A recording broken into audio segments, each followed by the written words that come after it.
எப்பொழுதுமே கேட்டல் என்ற ஒரு பழக்கம் எம்மிடத்தில் இருக்க வேண்டும். கேட்டல் என்ற பழக்கம். அல்லாஹு தஆலா நல்ல விஷயங்களை கேட்க செய்வது என்பது பெரிய ஒரு நிஅமத். சில வேளை நீங்கள் கேட்க நினைத்திருக்க மாட்டீர்கள், சில வேளை நீங்கள் கேட்க தேடி இருக்க மாட்டீர்கள், சில வேளை நீங்க கேட்பதற்கான எந்த முயற்சியும் கூட நீங்கள் எடுத்திருக்க மாட்டீர்கள். ஆனால் உங்கள் உள்ளத்திற்குள்ளே நல்ல உணர்வு இருந்திருக்கும், உங்கள் உள்ளத்திற்குள்ளே ஒரு நல்ல துடிப்பு இருந்திருக்கும். நல்லவைகளை தேடி போய் மஜ்லிஸ்கள்ல உட்கார்ந்து இருப்பீர்கள், ஆனால் நல்லதை கேட்க வேண்டும், படிக்க வேண்டும் என்ற எண்ணம் இருந்திருக்காது. அல்லாஹு தஆலா உள்ளத்தை பார்க்கிறான். அந்த சலாஹுல் கல்ப் சில பொழுதுகளிலே உங்களுக்கு நல்ல விஷயங்களை கொண்டு வந்து சேர்த்து விடும். அல்லாஹு தஆலா குர்ஆனிலே சொல்லுகின்றான், வலவ் அலிமல்லாஹு ஃபீஹிம் கைரன் லஅஸ்மஅஹும். அல்லாஹு தஆலா அவர்களிலே நல்லதை அறிந்திருந்தால், அவர்கள்ட்ட நல்லது இருக்குது என்று அறிந்திருந்தால் அல்லாஹு தஆலா கேட்க செய்திருப்பான். வலவ் அலிமல்லாஹு ஃபீஹிம் கைரன் லஅஸ்மஅஹும். அவர்கள்ல கைர் இருக்கிறது என்று அல்லாஹ் அறிந்திருந்தால் அவர்களை கேட்க செய்திருப்பான் அல்லாஹு தஆலா சொல்கிறான். நல்ல செய்திகள் எமது காதிலே வந்து விழுதல் இருக்கிறதே, காதிலே வந்து நமக்கு கிடைத்தல் இருக்கிறதே, மாற்றத்துக்கான இன்னொரு படி அது. அப்போ முதலாவது நல்ல இடங்கள், நல்ல மஜ்லிஸ்கள்ல நம்மளை உட்கார வைத்துக் கொள்ள, நல்ல சூழல்களை உருவாக்கி கொள்ளல். இரண்டாவது நல்ல செய்திகள் எமது காதிலே விழுகின்ற அமைப்பிலே நமது இடங்களை நம்ம வைத்துக் கொள்ள. அதைத்தான் அல்லாஹு தஆலா வலவ் அலிமல்லாஹு ஃபீஹிம் கைரன் லஅஸ்மஹும் என்று சொல்றான். எத்தனையோ விஷயங்கள் சஹாபாக்களுடைய காலத்தில் இஸ்லாத்தை ஏற்ற வரலாறுகளை நம்ம படித்திருக்கிறோம். அவங்க செஞ்ச வேலை என்ன? கேட்காமல் காதுல என்னது? பஞ்சை அடைத்துக் கொண்டது. அல்லாஹு தஆலாவே குர்ஆனில் சொல்லுகின்ற நேரத்தில் வஸ்தகஷவ் தியாபஹும், அவங்களுடைய அதாவது டிரெஸ்களால காதுகளை என்ன செஞ்சாங்க? மூடிக்கொண்டார்கள் என்று அல்லாஹு தஆலா என்ன செய்கிறார்? சொல்லுகிறான். கேட்காமல் அவர்கள் அதை வைப்பதுதான் அவர்களுடைய இயல்பாக இருந்தது. ரசூல் ஸல்லல்லாஹு அலைஹி வஸல்லம் அவர்கள் கேட்பவர்களிலே ரயீசுல் முஸ்தமிஈன், முன்னிலையில் இருந்தார்.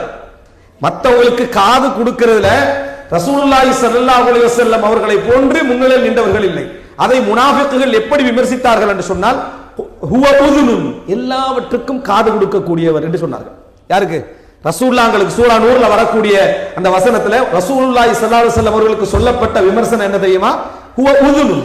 அப்படின்னு என்ன? எல்லாத்துக்கும் என்ன செய்வாரு?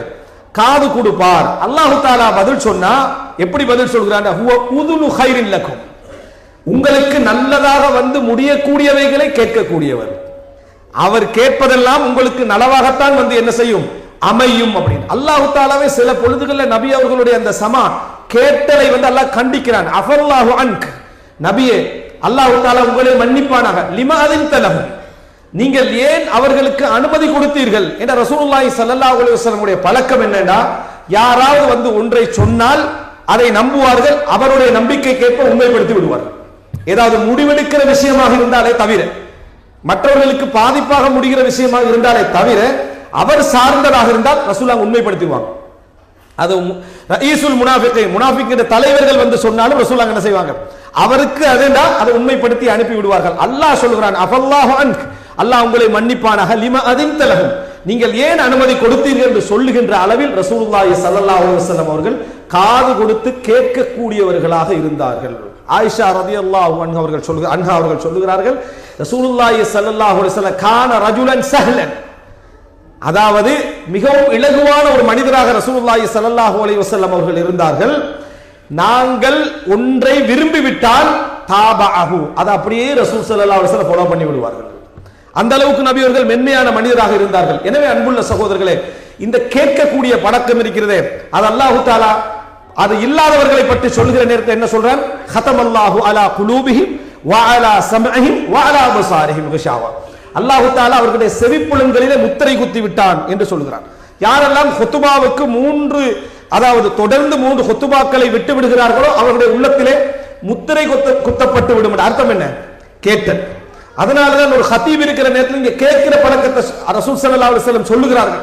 நீங்க விளையாட வேண்டாம், அவர்களிடத்தில் அவர்கள் சொல்வதை கேளுங்க என்று ரசூலுல்லாஹி ஸல்லல்லாஹு அலைஹி வஸல்லம் சொல்கிறார்கள். எனவே அன்புள்ள சகோதரர், இரண்டாவது அம்சம், நல்ல விஷயங்களுக்கு காது கொடுங்கள், நல்ல விஷயங்களை கேட்கின்ற பழக்கங்களை உருவாக்குங்கள். சில பொழுதுகளில் அது எமக்கு எதிரானதாக இருக்கலாம், நாம் விரும்பாததாக இருக்கலாம், நாம் வெறுக்கக்கூடியதாக இருக்கலாம்.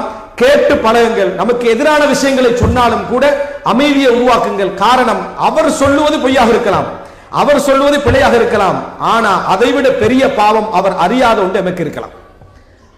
அவர் சொல்ற பாவம் நம்மகிட்ட இல்லாம இருக்கும். அவர் பொய்யாக சொல்றதாக இருக்கலாம், ஆனால் அவர் சொல்லுவதை விட மோசமான ஒரு பாவம் நம்மிடத்தில் என்ன செய்யலாம் இருக்கலாம். அதற்கான தண்டனையாக இது என்ன செய்யலாம் இருக்கலாம். அதற்கான தண்டனையாக இருக்கலாம். யூசுப் அலைஹிஸ்ஸலாத்துடைய வரலாற்றில் படிக்கிறோம். புள்ளையை கொண்டு போய் என்ன செஞ்சாங்க, கிணத்துல போட்டாங்க யூசுப் அலைஹிஸ்ஸலாத்தை. அதுக்கு பின்னால தாங்கள் செய்யவில்லை என்று அவர்கள் சொன்னார்கள். தாங்கள் செய்யவில்லை என்று சொன்னார்கள். அந்த இடத்திலே அவர்கள் அதாவது பொய்யர்களாக இருந்தார்கள். ஆனால் இரண்டாவது முறை எகிப்துக்கு போன நேரத்திலே அவர்கள் உண்மையிலே அந்த பிள்ளைகளை என்ன செய்யல, பின்யாமீனை எதுவுமே செய்யல. அவர்கள் நேர்மையாகத்தான் இருந்தார்கள். ஆனா குற்றச்சாட்டு வருது என்னது, யாக்கூப் அலைஹிஸ்ஸலாம் சொல்றார், யூசுஃபுக்கு செஞ்ச அதே வேலையை தான் நீங்க என்ன செஞ்சீங்க செய்திருக்கிறீர்கள் என்று சொல்றாங்க. ஆனா அவர்கள் செய்யல, அவர்கள் செய்யவில்லை. இப்படி அல்லாஹ் தஆலா என்ன செய்வான்டா, நம்ம செஞ்ச ஒன்று மறைஞ்சிருக்கும், செய்யாத ஒன்றுக்கான குற்றச்சாட்டு வரும், சபர் செய்ய.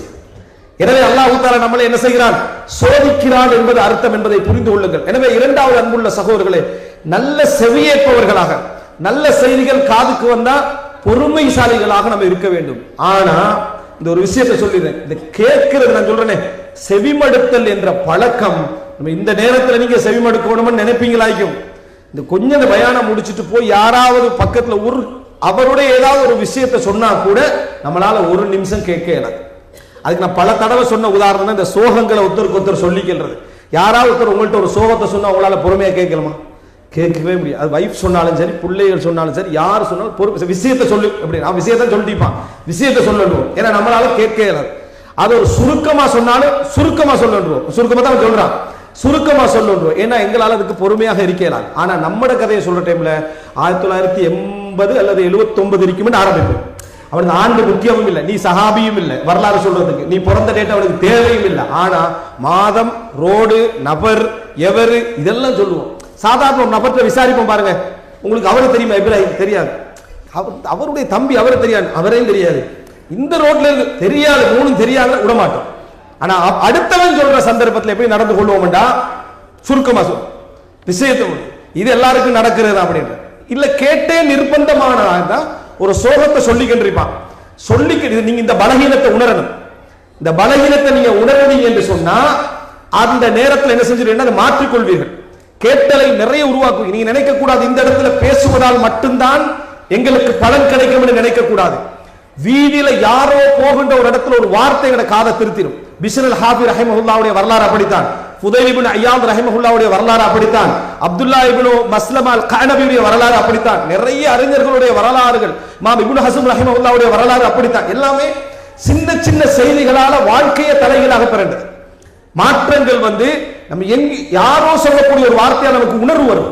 நீங்க இவரால பிரயோசனம், இவரால நமக்கு என்ன தகவல் நினைப்போம், இல்லை, அவரால் நமக்கு ஒரு தகவல் வாழ்க்கையை தலைகீழாக என்ன செய்யும், மாறக்கூடிய பல கட்டங்கள் வரும். ஆனா நம்ம கேட்க முடியும். யாராவது ஒரு சோகத்தை சொல்லிக்கிட்டு இருந்தா இவர் என்ன செஞ்சிடறா, கொஞ்சம் பொறுமையை கேட்கறது இல்ல, அமைதியா இருந்துட்டே இருக்கிறது. அவர் முடிக்கும் வரைக்கும், ஏன்னா இவருடைய சோகத்துக்குள்ள போயிடுவார். அவர் சொல்ற டைம்லயே இவர் பட்ட கஷ்டங்கள் எல்லாம் ஞாபகம் முடிக்கும் வரைக்கும் இருப்பார். அவர் முடிஞ்ச உடனேயே அல்ஹம்துலில்லாஹ், நீங்க சோகங்கள் பட்டுக்கிறீங்க, அதெல்லாம் உண்மைதான், ஆனா நான் ஒரு விஷயம் சொல்றேன் கேளுங்க, டபுள் சோகமாயிரும் அவருக்கு. யாருக்கு? அவர் கேட்டுட்டு பாரு, நான் கிட்டத்தட்ட 1980 இருக்கும் இப்படி ஒரு சம்பவம் நடந்தது. அப்ப இந்த மிடில் ஈஸ்டுக்கு அப்ப நான் ஆரம்பத்தில் வந்தேன். இங்கெல்லாம் ரோடெல்லாம் எதுவுமே என்ன செய்யல அப்ப இருக்கல என்று இந்த நாட்டுடைய அரசாங்க வரலாறுல இருந்து, மம்லக்கா உருவான வரலாறுல இருந்து அவரோட சோகம் வர்றதுக்கு முன்னுக்கால அவர் நல்ல கேட்கக்கூடியவராக இருந்தா அவர் சபரா உட்கார்ந்துருப்பார். ஏன் இனி இந்த நபரை என் வாழ்க்கையில நான் என்ன செய்யக்கூடாது, சந்திக்க கூடாது, என்ற கடைசி லிகாஹுல் அഖீர், கடைசி சந்திப்பாக இருக்கணும்னு நினைப்பார்கள். என்ன காரணம்டா, அதாவது அடுத்தவர் பேசுவதை கேட்பது ஒரு சுமை, அவன் தானே வந்தான் கேட்கறது சொல்றதுக்கு, அப்ப நீ கேட்க வேண்டியதானே, நீ போகலையே, சபரா இருக்க வேண்டிய, சோகம் எல்லாருக்கும் தான் இருக்குது, சோகம் எல்லாருக்கும் தான். அப்படி அவன் உன்னிட்ட எதிர்பார்த்தது என்னன்னா, நீ ஹைரு முஸ்தமியா இருக்கிற, இந்த உலகத்திலே மிகப்பெரிய ஆறுதல் நீ விளக்கம் சொல்றதில்ல, சிறப்பா கேட்கிறது, சிறப்பா கேட்கிற நபரா தான். நீ என்ன சொன்ன, சோகத்தை முடிச்ச உடனேயே நீங்க இந்த ஒரு பாயிண்ட் சொன்னீங்களே, அதுக்கு என்ன விஷயம் நடந்தது சொல்லலைன்னா இன்னும் கொஞ்சம் உள்ளது என்ன செய்யும், அவனுக்கு வெளியே வரும், அவனுக்கு ஒரு ஆறுதல் கிடைக்கும். ரசூலுல்லாஹி ஸல்லல்லாஹு அலைஹி வஸல்லம் சொன்னாங்க, அஃதலுல் அமால், அமல்களிலேயே மிகச் சிறந்தது, அன் துத்கில ஃபீ அஹீக்கல் முஃமினி சுரூரன், உன் முஃமினுடைய உள்ளத்திலே ஒரு சந்தோஷத்தை நுழைப்பது. ஒரு முஃமினுடைய உள்ளத்துல ஒரு சந்தோஷத்தை நீ ஏற்படுத்தினா அமல்கள்ல சிறந்ததுன்னாங்க ரசூல் ஸல்லல்லாஹு அலைஹி வஸல்லம். ஆனா நமக்கு அப்படி இல்லை. இப்னு அப்பாஸ் ரலியல்லாஹு அன்ஹு சொல்றாங்க, முஸ்லிம்களோட ஊர்கள்ல எங்கேயோ ஒரு ஊர்ல ஒரு மழை பொழிந்தால் என் உள்ளம் மகிழ்ச்சி அடைகிறது, அங்கே எனக்கு கால்நடைகளும் இல்லை, விவசாயமும் இல்லை, ஆனா ஒரு முஸ்லிம் ஊர் என்றதால் எனக்கு மகிழ்ச்சி என்ன செய்கிறது வருகிறது. அப்ப முன்னால் உள்ள முஃமின் நமக்குரிய கவலை எல்லாம் நமக்கு சூழல் இல்லாம தூரத்திக்கிற முஸ்லிம்களை பத்தி தான். பாவங்க முஸ்லிம்கள் அங்கே கஷ்டப்படுகிறார்கள். அதான் இந்த பக்கத்தில் உள்ளவனுக்கு ஒரு சலாமும் இல்லை, ஒண்ணும் இல்லை. இவன் முஸ்லிம் இல்லாத மாதிரியோட என்ன செய்யறது, நடந்து கொள்வது. நமது வாஜிபாத்துகள் அப்படித்தான். அன்புள்ள சகோதரிகளே, இரண்டாவது விஷயம், கேட்டல் என்ற பழக்கம் ஒரு சிறப்பான ஒரு நல்ல குவாலிட்டியும் தான், நல்ல பண்பாடு, நல்ல ஒரு சிறப்பான பண்பும் தான். ஆனா அது இல்லை. குறிப்பா இந்த பயிற்சி நீங்க வெளியிருந்தெல்லாம் ஆரம்பிக்க வேணாம், வீட்டிலிருந்து முடிஞ்சா மனைவி பேசுவதை, குழந்தைகள் பேசுவதை ஒரு 10-20 நிமிஷம் கேளுங்க. விளக்கம் சொல்லவே வேண்டாம். விளங்கிட்டா? விளக்கம் சொல்லவே வேண்டாம். இதுதான் நான் சொன்ன விஷயம் தானே, திருப்பி திருப்பி வருஷ கணக்கில் சொல்லிட்டீங்கன்னு சொல்ல வேண்டாம். கேட்டு பழகுங்கள். அதே நேரம் கணவன் பேசுவதை கூட மனைவி கேட்டுத்தான் ஆகணும் என்ற நிர்பந்தத்தில் கூட கேட்பாங்க, அது வேற. ஆனா இப்படி கேட்டு பழக்கம் இருக்கிறது மிக சிறப்பான ஒரு பழக்கம். அது உருவாக்குனீங்கன்னா உங்களுக்கு பல ஹைர்கள். ஒரு சம்பவத்தை சொல்றேன் நான். அப்துல்லா இப்னு மஸ்லமா அல் கஅனபி ரஹிமஹுல்லாஹ் அவர்கள் பெரிய ஒரு அறிஞர். அவர் மதீனாவை சேர்ந்தவர், பின்னர் பஸ்ரால இருந்தார். அவருடைய வரலாற்றில் சொல்லப்படுகிறது, அதாவது இது வரலாற்று செய்தி என்பதனால சொல்லுகிறேன். இமாம் அவர் வீட்டில் நிறைய நண்பர்களோடு மிகவும் இரவு நேரங்களில் அரட்டை அடித்துக் கொண்டு நேரங்களை வீணாக்கி கொண்டிருக்கக்கூடிய ஒரு பழக்கம் அவர்கிட்ட என்ன செஞ்சது இருந்தது. இவர் ஒரு இடத்துல இருக்கிற நேரத்தில் ஒரு இமாம் ஷஅபத் இப்னு ஹஜ்ஜாஜ் ரஹிமஹுல்லாஹ் அவர்கள் வாராரு. மக்கள் பெரும் கிரௌடா அவருக்கு பின்னால போறாங்க. அவர் ஹதீஸ் கலை அறிஞர். 2ஆம் நூற்றாண்டில் நடந்த சம்பவம் இது. இவர் இதை பார்த்துட்டு வெளியே யாருன்னு கேட்கிறாங்க. ஒரு ஹதீஸ் கலை அறிஞர், யாரு? ஷஅபத் இப்னு ஹஜ்ஜாஜ் என்றார். இவர் பக்கத்துல போறாரு. போய் எனக்கு ஹதீஸ், எனக்கு ஒரு ஹதீஸ் என்ன செய்ய சொல்லுங்க என்றார். ஹதீஸ் அந்த லஸ்த மின் அஸ்ஹாபில் ஹதீஸ், கேட்டவங்களுக்கு எல்லாம் சொல்ல மாட்டாங்க. நீ ஹதீஸ் படிக்கிற மாணவர் இல்லையே, உங்கள்கிட்ட நான் எப்படி சொல்றது அப்படின்னு சொல்லி ஒரு கத்தி எடுக்கிறார். ஹதீஸ் என்ன செய்யணும், சொல்லித்தான் ஆகணும் என்று சொல்றார். அப்ப அவர் சொல்றாரு, ஹத்ததனி மன்சூர் அன் ரிபை அன் அபி மஸ்ஊத் இதா லம் தஸ்தஹி ஃபஸ்னா மா ஷிஅத். அதாவது எனக்கு மன்சூர் சொன்னாரு, மன்சூருக்கு ரிபை சொன்னார், அவருக்கு அபு மஸ்ஊத் அல் பத்ரி சொன்னார், உனக்கு வெட்கமில்லை என்றால் விரும்பியதை செய்து கொள் என்று ரசூலுல்லாஹி ஸல்லல்லாஹு அலைஹி வஸல்லம் அவர்கள் சொன்னார்கள். அந்த ஹதீஸை அவருக்கு சொல்றார். இந்த ஹதீஸை கேட்ட உடனே அவர உள்ளத்திற்குள்ள ஒரு வேதனை. ஹதீஸ் அவர் சொல்லிட்டாரு, ஆனா உபதேசம் என்ன செஞ்சிட்டாரு, பண்ணிட்டார். கத்திய வீசுறார். வீசிய பின்னால போய் மனைவிட்ட சொல்றாரு, இப்ப எனது நண்பர்கள் எல்லாம் வருவார்கள், அவர்களுக்கு இரவு உணவெல்லாம் கொடுத்து நான் இல்ல அப்படி என்று சொல்லி அவர்களை அனுப்பிவிடுங்கள் என்று சொல்லிவிட்டு நேர இமாம் மாலிக் இருக்கக்கூடிய மஜ்லிஸுக்கு போறாரு, மதீனாவுடைய பள்ளி வாயிலுக்கு. அவர்கிட்ட போய் மஜ்லிஸ்ல என்ன செய்யறாரு, உட்காருறாரு. 30 வருஷம் இமாம் மாலிக் அவர்களோடு என்ன செய்தார்கள், இருந்தார்கள். முவத்தா மாலிக்கை அறிவித்த மிக முக்கியமான மாணவர்களில் ஒருவராக மாறினார்கள் அப்துல்லாஹ் இப்னு மஸ்லமா அல் கஅனபி ரஹிமஹுல்லாஹ் அவர்கள்.